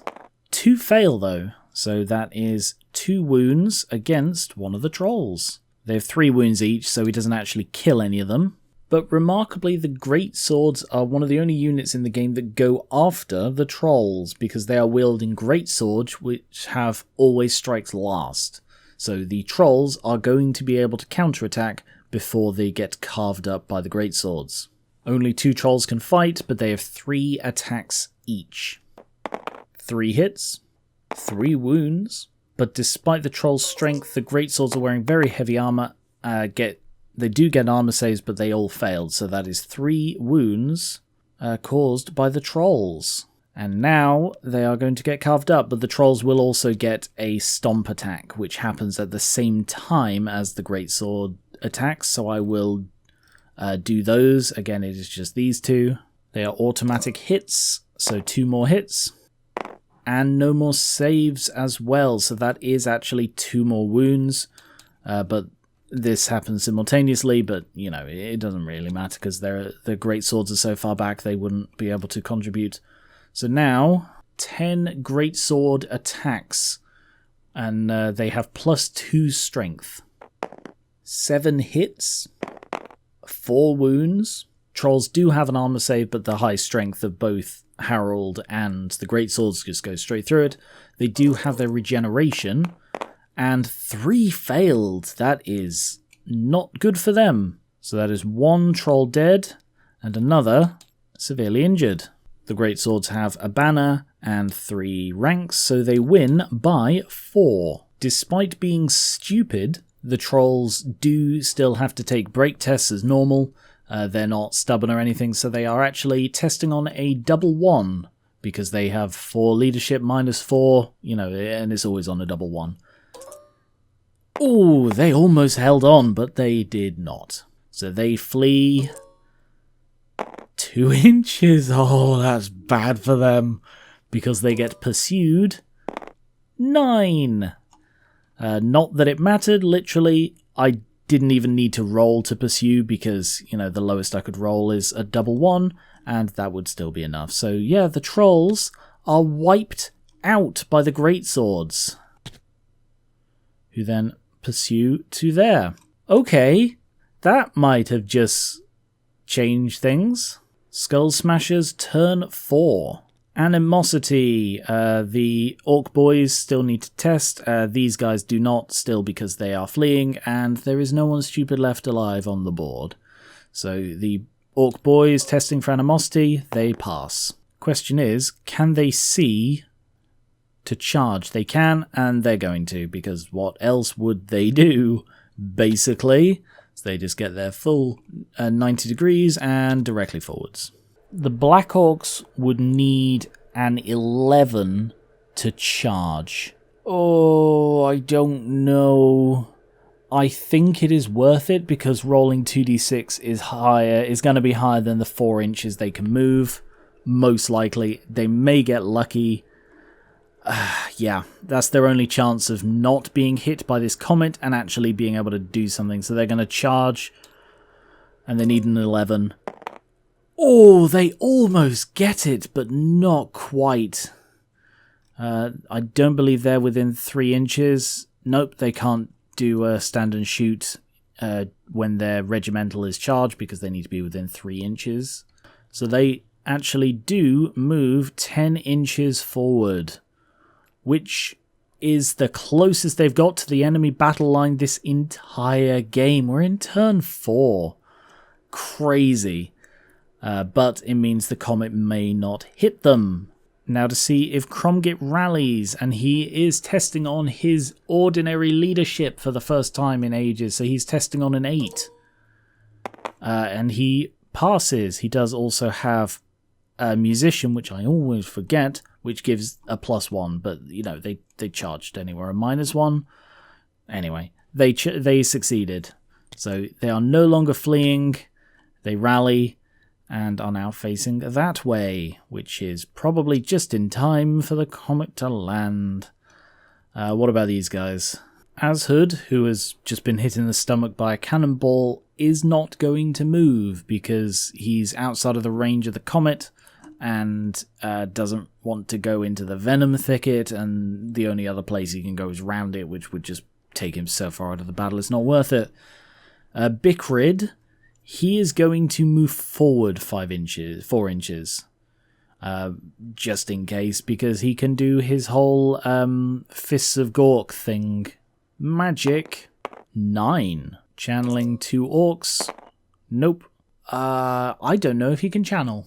I don't know. I would say Valo can't channel, because although he does technically have a wizard level, which means he is, rules as written, technically eligible to channel, I don't think it makes much sense. So just the one on the Wissenland side, nope. And the upcast comet, does it land? It does not, which means it gains 2 markers. Ashud is going to cast Foot of Gork on a 15 using 5 dice. Irresistible. Damn. He's going to place it there to hit the majority of 3 ranks. Yeah, right there. And it scatters d6 inches. It goes that way, d6, which might take it straight off of the unit. Yeah, 6 inches. It's probably just going to miss the unit as Gork stomps down. Yeah, stomps down just in the middle of nowhere, directly in front of some Black Orcs. Sure, that'll teach them respect, I don't know. And the miscast. Oh, power drain. So Ashud goes down 3 wizard levels. He's only a 2nd level wizard, so Ashud is now a 0 level wizard. It is crazy that I've had that twice on one game, but that is the last that Ashud is going to cast. Something that Bikrid feels incredibly pleased about, because he probably felt that happen, and is like, yeah, that's what happens when you steal my foot magic. But Bikrid is going to cast Fists of Gork on himself, 4 dice, and he needs an 8, which he easily gets. Total of 19. Bodo's trying to dispel that, and gets an irresistible dispelling. It's gone. Boom. Combat, we have the Orc boys versus the Halberdiers up in this corner. No challenges because the Halberdier champion got stuffed into a bag by a giant and is apparently now dead, even though the bag is lying over here somewhere. But Akgad, Daflappy, and the Halberdiers have the same initiatives. They both strike at the same time. I will do Akgad first. 2 hits. He gets +1 strength from the choppers, so 2 wounds. And their armour is gone from the high strength. An advantage of this formation is the Halberdiers are now a horde, because they are 10 across, which means they can fight in a 3rd rank, which they wouldn't normally get. So 15 Halberdiers can strike now. 7 hits. Their halberds give them +1 strength, so 6 wounds. And no armor saves. So that is 6 Orc boys dead. Oof. And that actually eats into the ones that were about to fight back. So the champion has a higher weapon skill, so I'll do his 2 attacks first. 1 hit, 1 wound, 2 high strength for armor, and 5 more boys. Only 1 hit, and no wound. That's really poor. Each side has a banner, but the Halberdiers have 2 extra ranks, because although this is an incomplete rank, it has at least 5 models in it, which means the Halberdiers win by 4. Applying the combat resolution, they are testing on a 4, even with the Akgad's increased leadership, so yeah, they fail that, and they flee 10. And the Halberdiers are going to try and refrain. So that's on a 7 with a reroll, which they succeed at. So they let the Orcs run away, partially because they're near the board, partially they don't want to lose their formation. And the Orcs, yeah, get carried off the board. They're gone. So Akgad does survive, injured. The banner's dead. But he is technically alive, even if he has now run off. And these guys are going to, I believe they get to reform.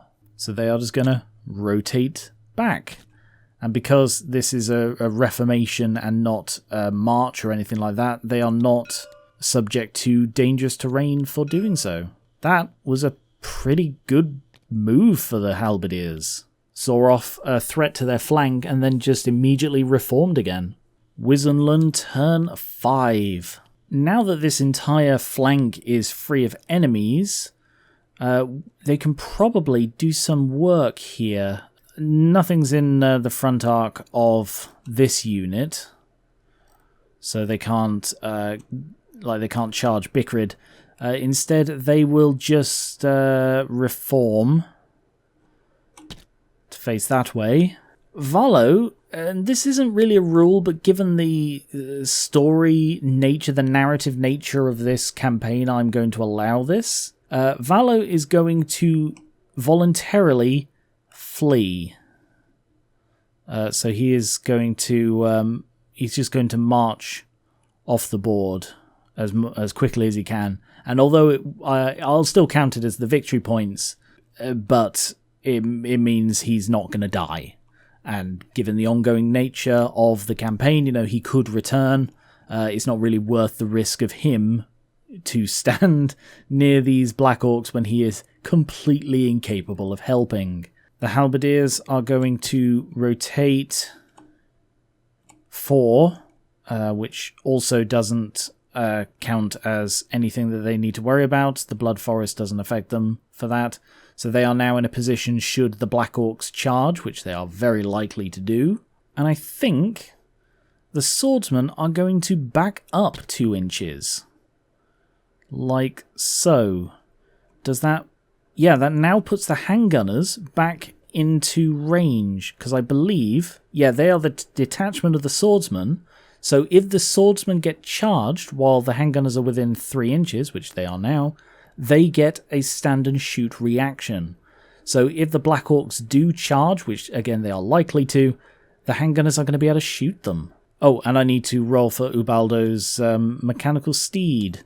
On a 1, no, it might have reduced movement. It did not. Magic. Ooh, 11.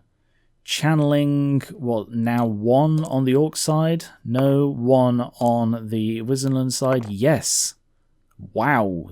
That is pretty devastating. Maxed out on that side and only 6 on this. I mean, it is only Bodo casting spells, but he can still probably do something good with this. He's going to start off with an aspect of the Dread Knight on the Swordsman. I believe they're within range. Yeah, 24 inches. He's going to use 2 dice because he doesn't want to fail it.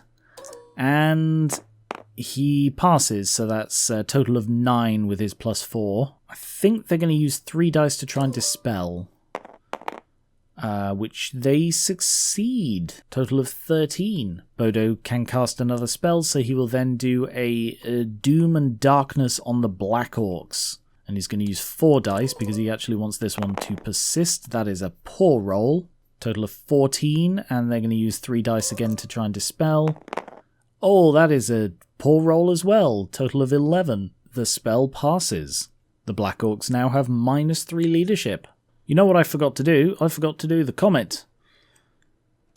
The Comet lands, and this is before the minus to leadership, so if they do get hit by the Comet and have to take a... Oh, they won't have to take a panic test, don't worry. I'll just put that there. So the Comet has 2 markers, so it is 2d6 range, 2d6 plus 2 hits, and 6 strength. So first of all, let's work out the range. 2d6 inches, 7 inches. That is them. That is the Black Orcs. Yep, just those 2 units again. And it is 2d6 plus 2 hits.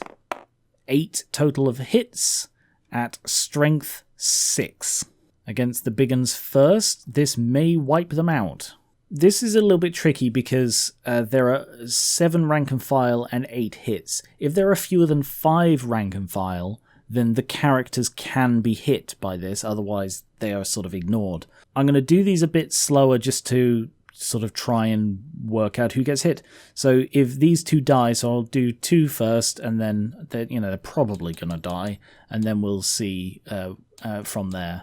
So those 2, they're both wounded. No armor, so yeah, that's 2 of them dead, which means now it could hit any of them with the remaining 4 shots. Sorry, I misread the rules. I mean, yeah, that what I said is accurate, but the controlling player, not the shooting player, gets to decide who gets hit. So as long as there are still some left, so I'll do those 5 because there are a total of 6 remaining hits. So it might wipe out the thing, and then the last one will be determined. So that's 5 more hits. Sorry, 5 more wounds. No armor. So yeah, no, that is 5 more dead. I am stunned that the big uns were completely wiped out before they got anywhere near the enemy. It's also worth noting that because this banner was killed by shooting attacks, it does not give any points at the end, whereas the one that was killed in combat does. So now that it's just 2 characters left, the controlling player decides who gets the final hit, and it's going to be Gig. He's wounded. High strength means no armor, so he does take a wound. And as far as I know, 2 single characters cannot form a unit together. So I guess they are both now lone characters, is my interpretation. So they're just there now, I guess. And the Black Orcs are still hit by the meteor. Much simpler, that is just 8 wounds. And even with their shield, that is no armor allowed because of the high strength. So that is 8 dead. And the final comet is gone. Those comets did a stunning amount of work in this game. Considering it is just a depleted unit of Black Orcs and 4 characters, I do not know how they could possibly win this back. Shooting. The handgunners are going to shoot at the Black Orcs, which they can, but these 2 can't, so it's 8 can shoot at long range. 3 hits. No wounds. It's getting to the point where Bodo's almost in the way of the cannon again. How does he keep managing this? But the cannon can still definitely shoot over there. So it's going to aim just on this side of the river, and 8. So it overshoots by 8, which puts it there, right on this guy, as where the cannonball lands, and then it flies a further 2 inches, which is not very far, and may not even hit the next guy. No. So it hits those 2, and that's it. Only 1 wound. Stunning, really. And no armor of any kind against the cannonball. I'm not sure it's worth trying to fire the Hellstorm here. All he can really shoot at, I suppose they could aim for that, because it's always indirect fire.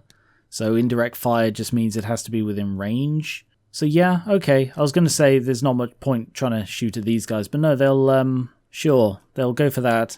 And Ubaldo may actually use his Master of Ballistics this time.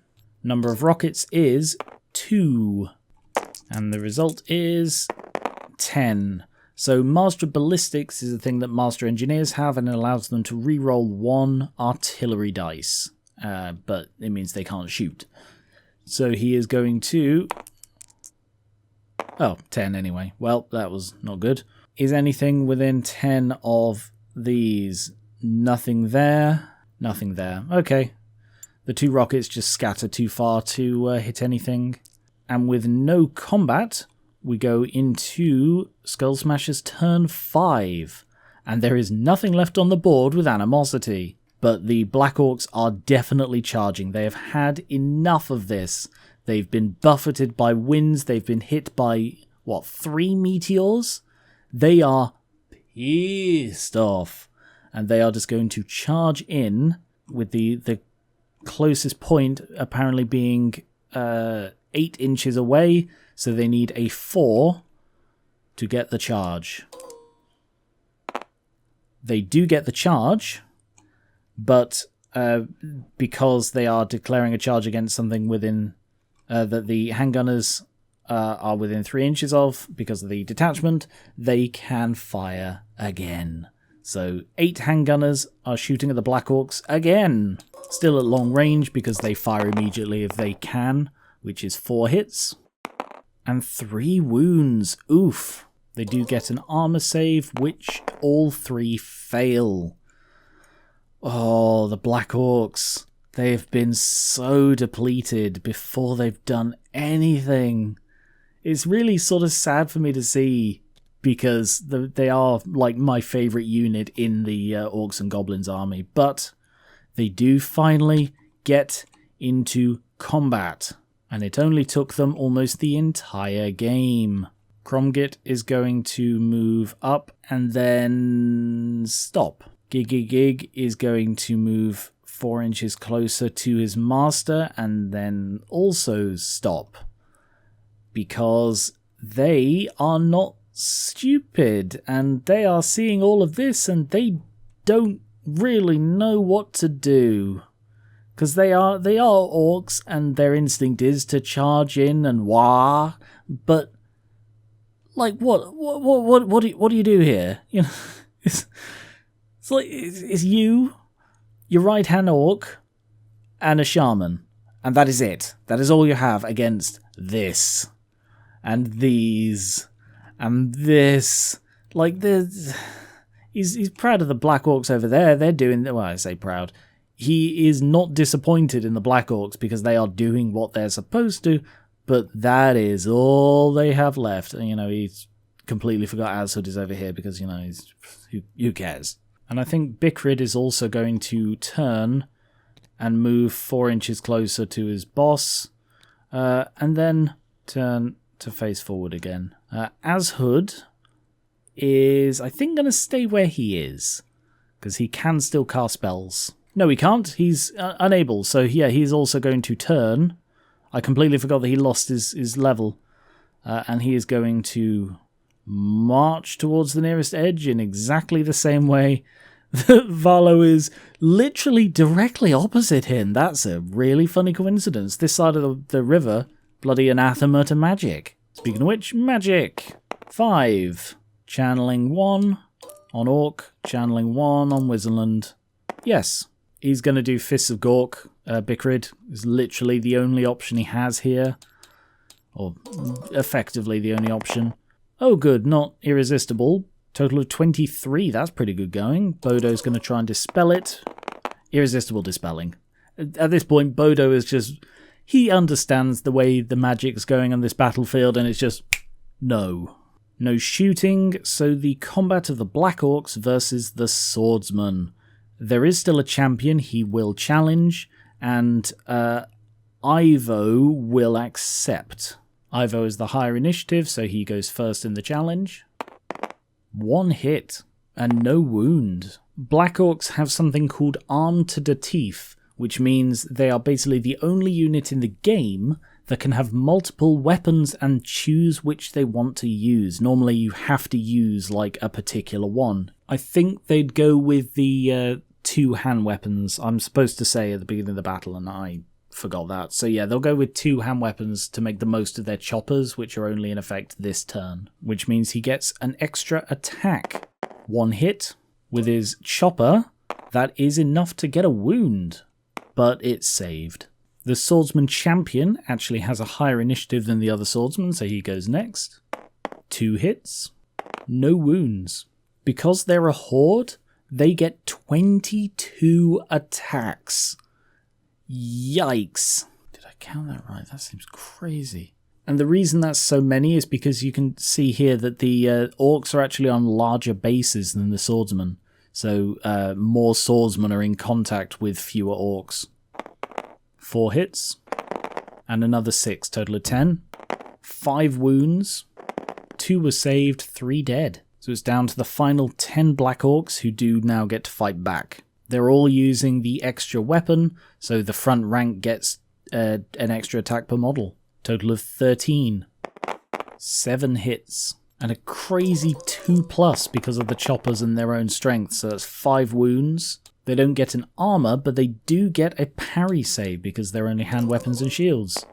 Not that it saves anybody. 5 swordsmen dead. Whole back rank gone. And that may have won them the combat. Banner on each side. Battle standard bear on that side. 1 rank. 2 ranks. Oh, it's not enough. The Black Orcs do win. But Wissenland are unlikely to flee because they're testing on an 8 because of Ivo, and because he is a captain, they actually roll 3 dice with a re-roll because he's the battle standard bearer. So they pass for that because the 2 4s is an 8. Oh, sorry. They would have failed that because they actually lose the combat by 1, so they do re-roll. They do use the re-roll. 7. So they do pass it on that one. Barely. Oh, they almost fled then. Literally, that was they rolled a 4, 4, and a 5, and the second one was a 3, 4, and a 5. They rolled 1 better, and that allowed them to stay. Into the final Wissenland Turn. Yep, they are within the front arc of the Halberdiers. So although they are in woods, they are going to charge out to try and flank the Black Orcs. So just check the distance. That is within the minimum, because they have a movement of 4 and it's the minimums of 2. So yeah, they will make the charge. It's just a question of how many die to the woods. So I'd say it is this row and back. 17 Halberdiers are testing for dangerous terrain. Miraculously, only 1 fails. Out of 17 dice, I only rolled 1 1. Wow. That is incredibly lucky. So they just slot in there. And are now flank charged. The great swords are going to try and charge Bickrid. So that's a 6 they need on 2. 7. And Bickrid is going to flee, because he doesn't have the Fists of Gork, and he is not happy to die here today. So Bickrid flees 9 inches. So he just turns and is out of there. And for the first time, I think, ever, I'm going to redirect the charge.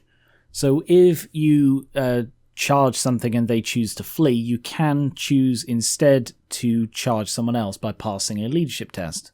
So they are going to test on 8 because they can't use Heralds. They pass that. So instead they're going to charge Cromgit. So he is within the range. And I should have done this before I rolled. I always do the roll first and then do the reaction, and it is supposed to be the other way around. So, although I do know, because I only rolled a 7, that they cannot actually reach Cromgit, he does not know that, because I haven't rolled yet. So, his charge reaction is he is also going to flee. He doesn't think he can take them. He's not willing to die here either. So he flees 8. And he just runs straight past his shaman. You can only redirect to charge once, so they are going to have to pursue the charge, and because they can't reach him, they just move 7 inches forwards. Here with Valo, I'm faced with a choice. Like, if he flees off the board, and similarly if all 4 of these characters flee off the board, it's the only effect it's going to have at all in this game is the victory points. So it's a question of, do I do what they would do, even if it's just pointlessly throwing away victory points, or do I have them stick around on the board with no intention to contribute in order to save the victory points?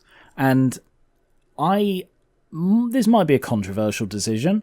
I'm going to have them flee off the board, because in the same way as with D&D and stuff like that, I have the attitude of do what they would do, even if it doesn't help you.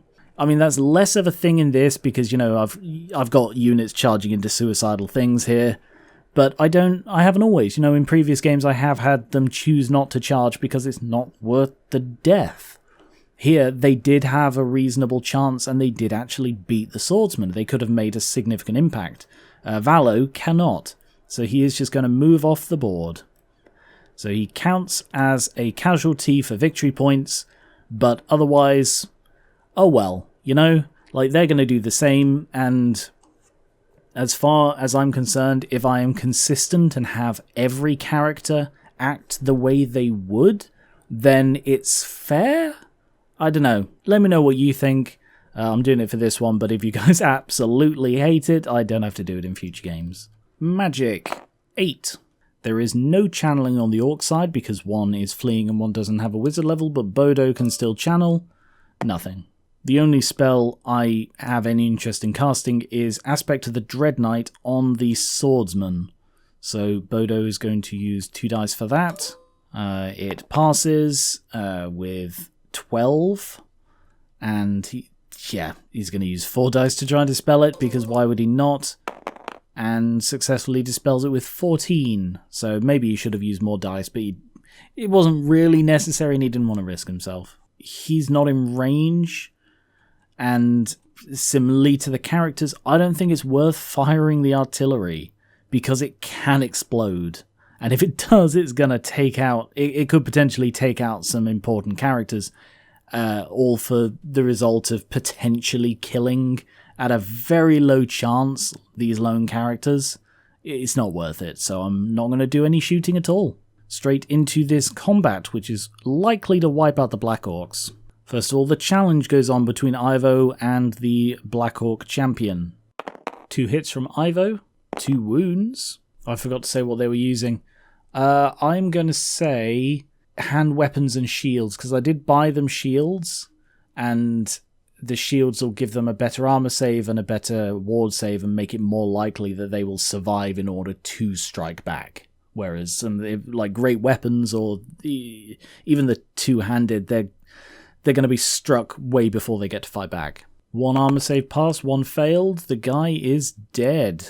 Next is the Swordsman Champion, but it really doesn't make a difference. All the Black Orcs are slower, so I'll just do all of these together. So that's 24 Swordsman with the 2 Champion attacks. I forgot to do a parry save for the Champion. No, he failed it. Okay, just thought I'd check. 6 hits. Another 5, 11. 3 wounds, that's pretty poor. Pretty decent armor save. 2 pass. And the parry save failed as well, so another 1 dead. 6 Halberdiers. 4 hits. With the increased strength from the halberd, that's 3 wounds. Still 2 saved though, damn. but they do not get parry saves to the flank, so that is another one dead. These two are going to hit the halberdiers, and the rest are going to go for the swordsmen. 2 hits against the halberdiers, 2 wounds against them, 2 high strength for armor, so 2 dead halberdiers, 5 against the swordsman. Only 1 hit. Wound, not saved, not parried. So 1 swordsman dead. But I do not think that is enough to save them. Banner, 3 ranks from the halberdiers. No ranks there, so the Black Orcs lose by 5. Normally they have a leadership of 8, -3 because of Doom and Darkness, minus the 5, they're testing on a double 1. And of course they fail and they flee, because immune psychology doesn't mean they automatically pass break tests. They flee 6. The halberdiers are going to pursue them. 6. It is over. The Black Orcs are dead as they move through to about there. That is it for the last Wissenland turn, and all that's left are these characters. Yeah, I think I'm just going to say they flee. So these ones, they can try and rally, but it's really not worth the time for them. So I will see if they get off the board. 9 inches for Cromgit. Cromgit is gone. Bickrid, 11 inches. He's gone. Whereas Gigig is just going to move 8 inches this way. He's on the board, but Azhood is going to just voluntarily leave the board. So, yeah, I don't know how I feel about that as a thing. Like, it is just giving victory points away, and I'm not... I don't know, it might be going against the point of this. Yeah, I'm on the fence about that. Do let me know what you think about me doing that, whether you think the narrative aspect is worth the just straight mechanical penalty. So, yeah. And at the end of the game, Gigagig de Ig is the only orc left on the board. Out of 111 orcs and monsters, Gigagig de Ig is the only one left. And of the 137 from Wissenland, 98, which is fewer than I expected, survived. Wissenland, with Dead or Fled counting half-wound characters as half points, scored a whopping 2,037 for Dead or Fled, plus 100 for the General, and 50 for C Standards, giving a total of 2,187 points. Note that if people are really against the characters running off the board, I can rescore this where the 3 characters that did flee off the board voluntarily don't for points, which would include the General. The Skullsmasherz, with Dead or Fled, scored a meager 270 with no additional points, giving them a total of 270. And again, this includes a character who voluntarily left the board, so if you don't want that, then that point would be reduced. This is an absolute smash-out difference of 1,917 points. Wissenland definitely got a massacre in this, and it was pretty much all due to the strategy. This was really I'd say almost a try-hard strategy of just not moving and just bombarding them with magic and artillery. And it was stunning.